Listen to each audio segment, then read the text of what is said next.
अस्सलाम वालेकुम dear student of class first year and welcome back my maths class. So आज का जो लेक्चर होगा हमारा किसके ऊपर होगा, एक्सरसाइज 2.3 के ऊपर।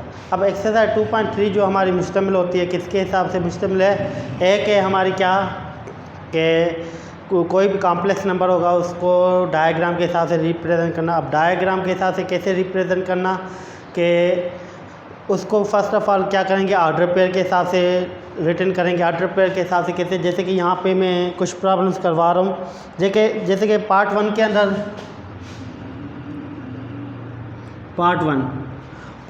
अंदर क्या बोल रहा है कि represent the following complex number as a point in Argand of diagram. क्या रिप्रेजेंट द फॉलोइंग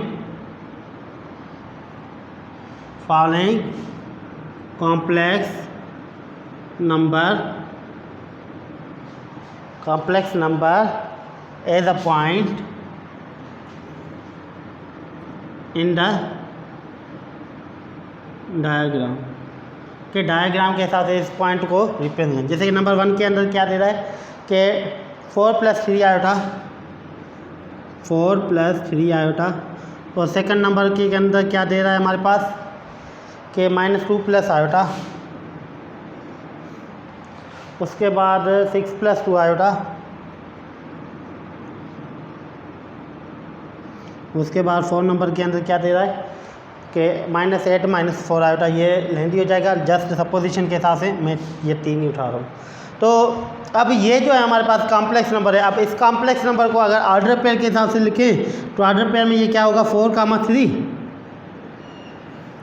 इसको ऑर्डर पेयर में लिखें तो क्या होगा, -2, 1, क्योंकि आयोटा है तो आयोटा के आगे कोएफिशिएंट क्या 1।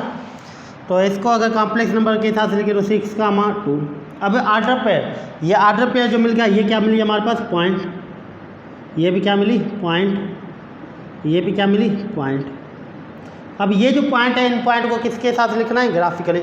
अब ग्राफिकली कैसे होगा, डायग्राम कैसे बनता है हमारा, on the axis and Y axis. ये एक्स एक्सिस, ये एक्स नेगेटिव, ये वाई पॉजिटिव, ये वाई नेगेटिव। फर्स्ट सपोजिशन में ये क्या होगी, ओरिजिन 0, 0। ये 1 2 3 4 5 6, 1 2 3 4 5 6। ये क्या होगा, -1 -2 -3 -4 -5, 1 2 3 4 5 6। ये क्या होगा, -1 -2 -3 4 -5, 1 माइनस का 1 होगा, ये भी -2 -3 -4 -5। ठीक है, तो ये पॉजिटिव में वैल्यू 1 2 3 4 5 6, 1 2 3 4 5 6। ठीक है, तो सपोजिशन में ये मैंने ग्राफिकली बना लिया, क्या, सपोज के हिसाब से। अब सपोज के हिसाब से कहते हैं, अब फर्स्ट पॉइंट क्या दे रहा है, 4, 3। 4, 3 का मतलब x4 y3, x4 1 2 3 4, x4 y3 1 2 3। अब ये पॉइंट आपस में मीटअप कहाँ पे होंगे, ये इस पॉइंट पे मीट होंगे। तो ये पॉइंट क्या होगी, 4, 3। मतलब ग्राफ के हिसाब से इसको मैंने रिप्रेजेंट कर लिया। फिर सेकंड क्या दे रहा है, -2, 1, -2, 1 का मतलब x नेगेटिव, -2। ये y1 पॉजिटिव। तो ये वाली पॉइंट जो होगी, मतलब ये वाली जो पॉइंट होगी कौन सी होगी, -2, 1 वाली। फिर इसी हिसाब से थर्ड जो 6, 2 का मतलब x6 हमारी ये वाली, y2 ये वाली। तो मतलब ये जो पॉइंट होगी कौन सी होगी हमारी, 6, 2। मतलब ग्राफिकली इसको रिप्रेजेंट करना है किसको, पॉइंटों को। तो ये था हमारा डायग्राम के हिसाब से शो आउट करना इनको, कॉम्प्लेक्स नंबर को डायग्राम। कॉम्प्लेक्स नंबर में जो आयोटा का कोएफिशिएंट होगा वो y की वैल्यू होगी, और जो रियल नंबर होगा वो क्या होगा, x की वैल्यू होगी। तो उसके बाद सेकंड नंबर कंडीशन जो है वो क्या दे रहा है, जस्ट क्वेश्चन के हिसाब से दे रहा है कि बताओ कि कौन सा ट्रू है कौन सा फॉल्स है। आंसर द फॉलोइंग क्वेश्चन का आंसर करना है कि is the complex number close under division. क्या डिवीजन के हिसाब से कॉम्प्लेक्स नंबर क्लोज है या नहीं है, वो बताना है। तो इसके अलावा जैसे कि is 1/b, 1/b, 1/a, 1/b is the multiplicative inverse of a, b। तो इसके जितने भी सवाल है जो प्रीवियस लेक्चर के अंदर हम करके आए थे थ्योरेटिकल, तो उससे रिलेटेड है, या आप घर पर बैठ कर रिटन के हिसाब से लिख लेना। तो उसके बाद थर्ड नंबर जो पार्ट है,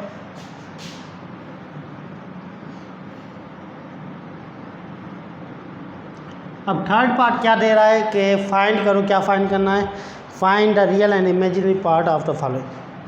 क्या? Find the real and imaginary part of, क्या फाइंड करना है? इमेजिनरी और रियल नंबर पार्ट का फाइंड करना है।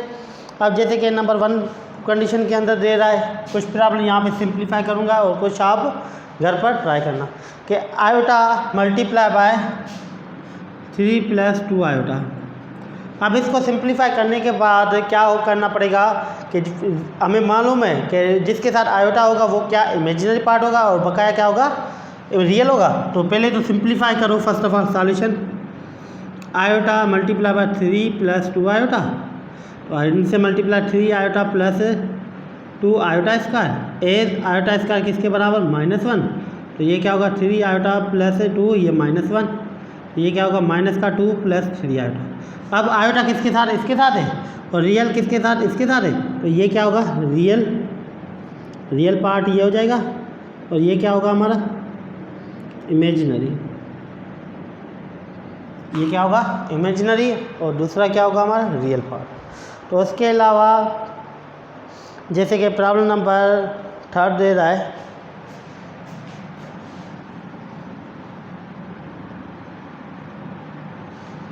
थर्ड नंबर प्रॉब्लम जैसे कि दे रहा है हमारे पास क्या? 3a + 2b आयोटा अपान में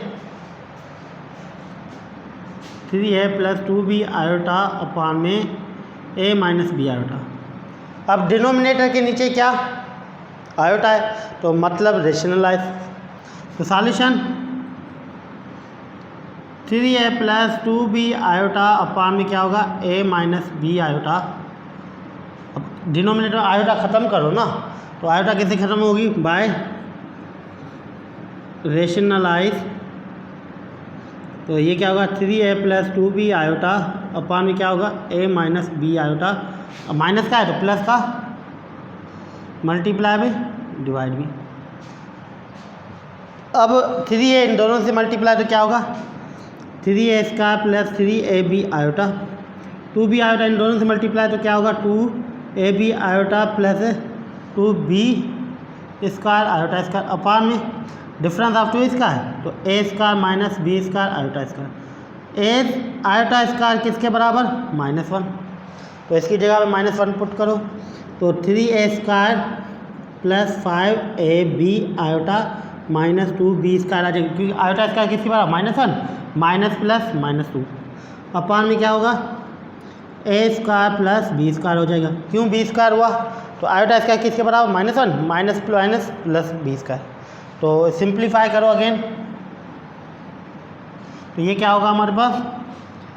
3a² - 2b² + 5ab आयोटा अपान में a² + b²। अब ये जो a² + b² है, इसके नीचे भी इसके नीचे भी, तो ये क्या होगा? 3a² + 2o - 2b² अपान में a² + b² plus 5ab iota अपान में क्या होगा? a² + b²। अब ये क्या हुआ हमारा? रियल, और ये क्या हुआ हमारा? इमेजिनरी। क्यों? आयोटा उसके साथ है तो वो क्या होगा? इमेजिनरी पार्ट, और ये क्या हो जाएगा हमारा? Real part. तो ये था हमारा क्वेश्चन नंबर थर्ड पार्ट का थर्ड नंबर क्वेश्चन, जो सिंप्लीफाई करने के बाद बताना था कि रियल पार्ट किसके बराबर है और इमेजिनरी पार्ट किसके बराबर है। तो उसके बाद इसी कंडीशन के अंदर हमारे पास प्रॉब्लम नंबर जो 5 दे रहा है, 4 दे रहा है, 4 भी रेशनलाइज होगा। तो यहाँ पे 5 नंबर करवा रहा हूँ। 5 नंबर के अंदर कंडीशन क्या दे रहा है? a + 3b iota whole power 4, a + 3b iota whole power 4।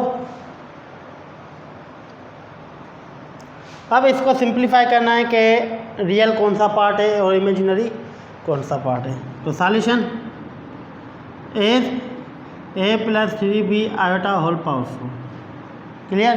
अब according to binomial theorem a + b whole power n किसके बराबर होता है? a power n plus 2a power n minus 1 अपान में b प्लस 2 फैक्टोरियल, ये क्या होगा 3 factorial a b power n minus 2 b square plus up to last में क्या होगा b पावर n तक। तो यहाँ पे n किसके बराबर 4, तो ये क्या होगा a power 4 plus 2 factorial a के ऊपर पावर क्या होगा a पावर n माइनस 4 यानी कि 4 माइनस 1 b प्लस 3 फैक्टोरियल क्या होगा हमारे पास 4 माइनस क्या होगा, या ऐसे हम कर लें कि कभी कभी बाइनोमियल थ्योरम के हिसाब से हम इसको इस तरीके से भी लिखते हैं कि, या इसको हम इस तरीके से कर लें कि a plus B whole power n which is equal to किसके बराबर होगा, which is equal to a power n plus n a power n minus 1 b plus n minus 1 a power n minus 2 b square plus n minus 1 n minus 2 a power n minus 3 b power 3 plus up to 1 अब तो b power n तक आ जाए। n किसके बराबर है 4 के, तो ये क्या होगा a power 4 plus 4 a power 4 minus 1 b किसके बराबर दे रहा है 3b आयोटा प्लस 4, ये क्या होगा 4 माइनस 1 तो 3, ठीक है, तो a के पावर क्या हो जाएगा 4 माइनस 2 मतलब स्क्वायर 4 माइनस 2, b किसके बराबर दे रहा है 3b आयोटा, ये पावर क्या हो जाएगा 2 प्लस 4 इंटू 3 इंटू 2, क्योंकि 4 इंटू 3 n माइनस 2 तो 2, ये क्या हो जाएगा हमारे पास b पावर क्या हो जाएगा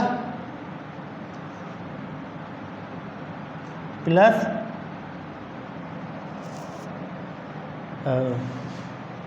a बराबर a, ये b के ऊपर पावर क्या हो जाएगा b पावर क्या हो जाएगा हमारे पास b power 3b iota whole power क्या हो जाएगा ये क्यूब हो जाएगा, अपान में क्या आता है इसके नीचे 1 फैक्टोरियल 2 फैक्टोरियल 3 फैक्टोरियल, इस हिसाब से 4 बता जाएगा। ये क्या होगा हमारे पास 1 फैक्टोरियल 2 फैक्टोरियल 3 फैक्टोरियल, ये क्या हो जाएगा हमारे पास 4 के हिसाब से, तो प्लस ये क्या होगा 4 फैक्टोरियल ख़त्म हो जाएगा, तो क्या बचेगा 3b आयोटा होल पावर 4 ही आ जाएगा। तो सिंप्लीफाई करें तो ये क्या होगा हमारे पास a power 4 plus 4 a power 4 minus 1 तो a cube b 3 b iota plus 4 3 12 अपान में 2 a पावर 3 का स्क्वायर 9, ये b square iota square plus 4 3 factor 6 है, ये 6 कैंसिल 4a 3 का square 27 b power 3 iota cube plus 3 का power 4 81 b power 4 iota power 4। अब जो सिंप्लीफाई करें तो क्या होगा a power 4 plus 4 3 12 a cube b iota plus 1 time यहाँ पे 6 time 6 9 54 a cube b square iota square किसके बराबर -1 प्लस 4 को 27 से मल्टीप्लाई तो क्या होगा 108 a b cube iota cube किसके बराबर होता है माइनस आयोटा के प्लस 81 b पावर 4 और आयोटा पावर 4 किसके बराबर हो जाएगा +1 के। तो सिंप्लीफाई करो, जो आयोटा वाले हैं वो एक साथ रखो, तो a पावर 4 सेम, तो ये क्या होगा -54 a क्यूब b स्क्वायर और उसके साथ plus 81 b power 4 plus 12 a cube b iota -108 a b cube iota. अब इन दोनों में से आयोटा कॉमन, तो ये क्या होगा a power 4 -54 a cube b square plus 81 b power 4 plus 12 a cube b -108 a b cube, ये आयोटा बाहर आ गई। अब इसके साथ आयोटा है, ये क्या होगा इमेजिनरी, और इसके साथ आयोटा नहीं है तो ये क्या होगा रियल। तो ये था r पावर 4। इसका दूसरा तरीका होता है कौन सा, कि इसको हम सिंप्लीफाई करें a plus 3b iota square ये होल स्क्वायर ये होल स्क्वायर। यहाँ पे कंडीशन क्या होगी, a plus B whole square वाली कंडीशन, उसको सिंप्लीफाई करो, फिर अगेन उसको होल स्क्वायर के हिसाब से सिंप्लीफाई करना है। तो ये वाला पैटर्न अगर आपको इजी लगे तो इस तरीके से भी आप इसको सिंप्लीफाई कर सकते हैं। तो ये था हमारे पास कौन सा पार्ट है, सेकंड, जो बोल रहा था कि अगर कोई भी कॉम्प्लेक्स नंबर हमारे पास गिवन है तो उस कॉम्प्लेक्स नंबर के अंदर हमें मालूम करना है कि रियल पार्ट कौन सा है और इमेजिनरी पार्ट कौन सा है। तो ये था हमारा सेकंड पार्ट। उसके बाद कंडीशन दे रहा है कि अनइक्वलिटी के अंदर कंडीशन मालूम करो। अब कॉम्प्लेक्स नंबर की अनइक्वलिटी वाली कंडीशन क्या होती है कि अगर कोई भी दो कॉम्प्लेक्स नंबर के वैल्यू गिवन हो तो उसके अंदर अनइक्वलिटी वाली कंडीशन क्या होगी। तो अनइक्वलिटी वाली कंडीशन किसके बराबर होती है कॉम्प्लेक्स के अंदर, कि कॉम्प्लेक्स नंबर के अंदर अनइक्वलिटी वाली कंडीशन होती है mod 1 z1 mod इन अनइक्वलिटी के z1 mod minus z2 mod is less than और equal to z1 plus z2 mod less than और equal to mod of z1 plus mod of z2। अब ये है कौन सी अनइक्वलिटी ऑफ कॉम्प्लेक्स नंबर के अंदर अनइक्वलिटी। तो सॉल्यूशन या यहाँ पे 4 नंबर पार्ट के अंदर जो प्रॉब्लम दे रहा है कौन सा दे रहा है, if verify the inequality for verify the inequality for z1 which is equal किसके बराबर दे रहा है 3 + 4 iota and z2 which is equal किसके बराबर दे रहा है 3 z2 किसके बराबर 1 minus iota. Solution is inequality for z1 and z2। z1 और z2 के लिए अनइक्वलिटी वाली कंडीशन क्या होती है, mod of z1 minus mod of z2 which is equal less than और equal to z1 plus z2 mod less than और equal to z1 plus z2 अलग अलग mod। पहले क्या करना है z1 z2 का mod अलग अलग निकालना है, फिर इन दोनों के सम के हिसाब से। तो सॉल्यूशन इज z1 किसके बराबर दे रहा है 3 + 4 आयोटा, तो mod z1 किसके बराबर होगा under root of x² plus y² which is equal 3 का स्क्वायर प्लस 4 का स्क्वायर। तो z1 mod किसके बराबर होगा, तो 9 + 16, ये क्या होगा 25 विच इज इक्वल 5। z1 का mod क्या निकला 5। फिर इसी हिसाब से z2 किसके बराबर दे रहा 1 माइनस आयोटा 1 माइनस आयोटा, तो mod of z2 which is equal किसके बराबर होगा हमारा 1 x² प्लस y² रेडिकल, ये 1 का स्क्वायर प्लस माइनस 1 का स्क्वायर रेडिकल, तो ये क्या होगा 1 + 1, तो ये क्या होगा रेडिकल 2। ठीक है, तो उसके बाद फिर कंडीशन क्या दे रहा है हमारे पास कि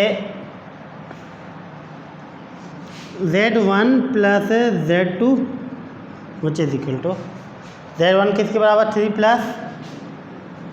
4 आयोटा प्लस 1 माइनस आयोटा।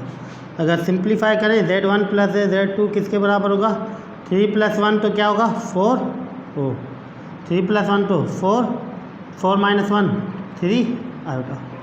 अब इसका क्या निकालना है z1 प्लस z2 इसका क्या mod which is equal to x² plus y² mod। Condition क्या होती है mod वाली x² प्लस y², इसका अंडर रूट निकालो।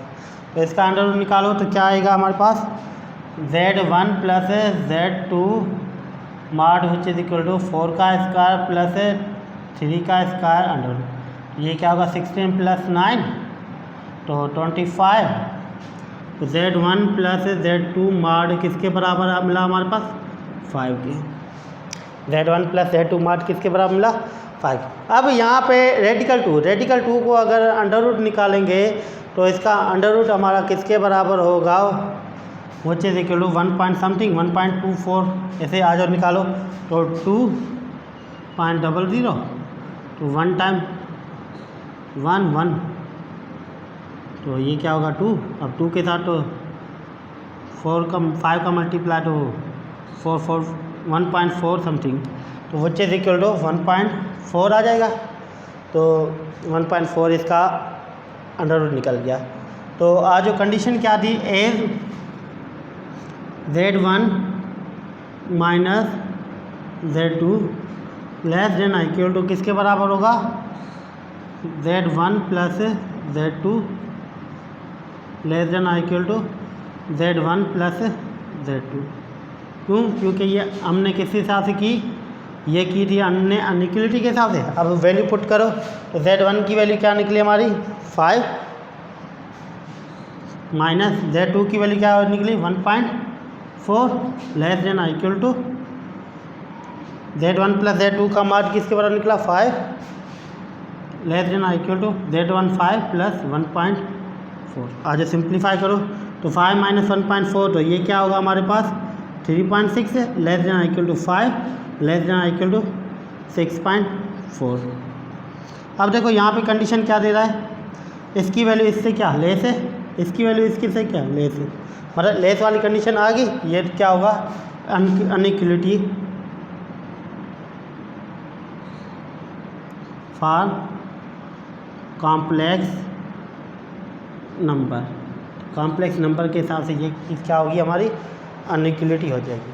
तो ये था हमारा प्रॉब्लम नंबर पार्ट 4 का प्रॉब्लम दे रहा था। तो वो अनइक्वलिटी के हिसाब से प्रूव करना था या वेरीफाई करना था कि Z1 इन दोनों का रिजल्ट क्या होना चाहिए, लेस होगा या इक्वल।